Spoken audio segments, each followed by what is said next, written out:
ધ્યાનનો ઉદ્દેશ મનને શાંત કરવું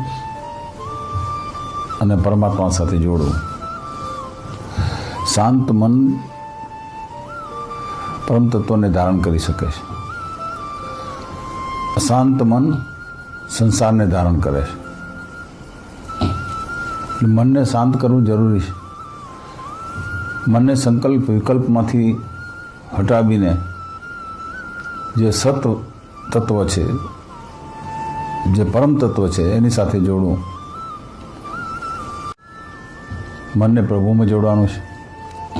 સમગ્ર શરીરની તમામ ઇન્દ્રિયોનો રાજા મન છે અને એ મન જો પરમાત્મામાં જો લાગી જાય તો આ દેહ અધ્યાસ છે, આ શરીર છે, હું છું, એ બધું ભૂલાઈ જાય.